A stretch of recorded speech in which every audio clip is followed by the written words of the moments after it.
જય શ્રી કૃષ્ણ વૈષ્ણવો, દેશ વિદેશમાં વસતા મારા વાલા વૈષ્ણવો તથા ખાસ મારા યુવા મિત્રો, સર્વપ્રથમ આપણે આપણા ઈષ્ટદેવનું સ્મરણ કરીએ. શ્રી કૃષ્ણાય નમઃ, શ્રી ગોપીજન વલ્લભાય નમઃ, શ્રી આચાર્ય ચરણકમલેભ્યો નમઃ, શ્રી ગોસાઈજી પરમ દયાલવે નમઃ, શ્રી ગુરવે નમઃ, શ્રી યમુના મહારાણ્ય નમઃ. વૈષ્ણવો, આપણે આપણા ચતુર્શ્લોકીના 2 શ્લોક જોયા, 2 શ્લોકનો અનુવાદ જોયો. હવે આપણે તેનો ચતુશ્લોકીનો 3જો શ્લોક.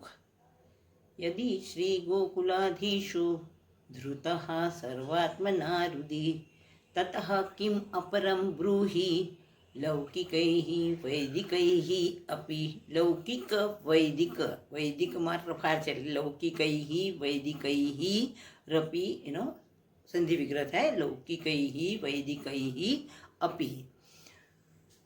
તો આમાં પણ પ્રભુએ એ જ કીધું કે તમે જો એકવાર ભગવાનને હૃદયમાં ધારણ કર્યા પછી તમારે બીજી શું ચિંતા છે. યદિ શ્રી ગોકુલાધીશો, જો ગોકુલાધીશ એટલે શ્રી કૃષ્ણ, ગોકુળના અધિપતિ, ગોકુળના રાજા એટલે ગોકુલાધીશ, અધીશ એટલે પણ રાજા. યદિ ગોકુલાધીશો, જો યદિ એટલે જો તમે શ્રી ગોકુલાધીશ શ્રી કૃષ્ણને સર્વાત્મના, સર્વ પ્રકારે તમે પૂર્ણ દિલથી, હૃદયધૃતઃ તમારા હૃદયમાં જો તમે શ્રી કૃષ્ણને ધારણ કરી લીધા પછી તમને લૌકિક કિમ અપરમ બ્રૂહિ, તમારે બીજી શું ચિંતા કરવાની જરૂર છે. તો કઈ ચિંતા? લૌકિકૈઃ વૈદિકૈઃ અપી. લૌકિક એટલે સંસારને લગતી ઈચ્છા, સંસારના કામના બધી અલગ અલગ, મારું આમ કેમ થશે, મારા છોકરાના લગ્ન કેમ થશે, મારું તબિયત કેમ આમ રહે છે, બધા આપણે જે અલગ અલગ વિચાર કરીએ છીએ લૌકિક ચિંતા. અને વૈદિકૈઃ એટલે વૈદિક, કોઈ કાર્ય કરતા હોય તો મને આનું ફળ કેમ ન મળ્યું, ફળ મળશે કે નહીં, આ બધી કોઈ ઈચ્છા કરવાની, કોઈ પણ કામના કરવાની, કોઈ પણ ચિંતા કરવાની જરૂર નથી. એમ પ્રભુ આપણને આમાં આપણા વલ્લભાથી જ કહેવા માગે છે. યદિ શ્રી ગોકુલાધીશો, યદિ જો તમે ગોકુલાધીશ એટલે શ્રી કૃષ્ણને સર્વાત્મના, સર્વ પ્રકારે બધી રીતે પૂર્ણતઃ, સંપૂર્ણતઃ તમારું મન, તન, મન, ધન બધું સર્વસ્વ અર્પણ કરીને હૃદયધૃતાઃ, હૃદયમાં તમે જો ધારણ કરી લીધા, તતઃ કિમ અપરમ બ્રૂહિ, તો તમારે બીજી શું કરવાની, બીજું શું કહેવું એના બારામાં. તમે જ્યારે ધારણ કરે તો બીજી કોઈ ચિંતા જ નથી.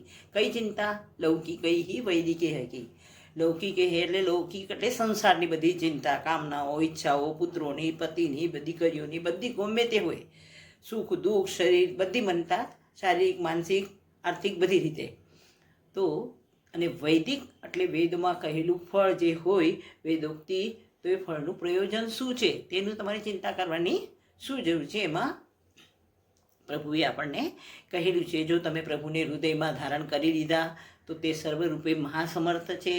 તો તમારા બધા જ પ્રકારના, જો તમે એમને ધારણ કરે, તમારા બધા પ્રકારના અનિષ્ટ, અમંગલ, જન્મ જન્માંતરના જે પાપ છે એ બધા તમારા દૂર થાય છે.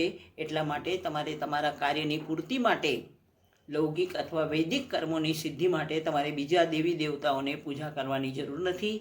પણ આપણું મન જ એવું અવળચંડું છે કે આપણે આપણી એક ઈચ્છા હોય, ચાલો ને આ લોકો કે છે આ ભગવાનની પૂજા કરો ને, ઓલા ભગવાનના આ પાઠ કરાવો ને, તમે આ મંત્ર કરો. મનુષ્ય જન્મનો સ્વભાવ છે, મનુષ્યનો સ્વભાવ જ છે. તો આમાં પ્રભુ એ જ કહેવા માગે છે આપણા શ્રી વલ્લભ, કે તમે પ્રભુને ધારણ કરી લો, તમે હૃદયમાં ધારણ કરો, જે કાંઈ બનવાનું છે એ બનવાનું જ છે એવો પણ વિશ્વાસ અથવા મજબૂત નિષ્ઠા રાખવાને બદલે આપણે અલગ અલગ ઠેકાણે બધી અલગ અલગ દેવોની બાધા રાખીએ, આખડી રાખીએ, પ્રસાદ ધરાવીએ, ઉપાસના કરીએ, તે કંઈ પણ કરવાની તમારે જરૂર નથી.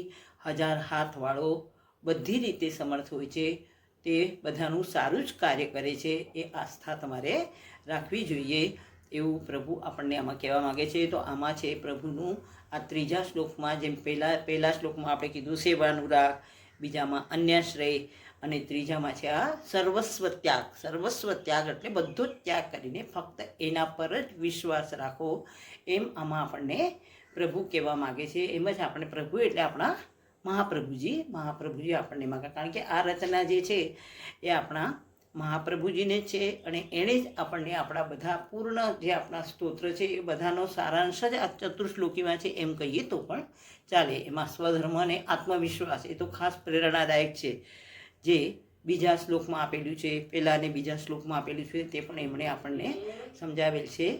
તો જય શ્રી કૃષ્ણ વૈષ્ણવો. હવે આપણે આપણો જોશું ચોથો શ્લોક. આપણા 3 શ્લોક પૂર્ણ થયા. જય શ્રી કૃષ્ણ.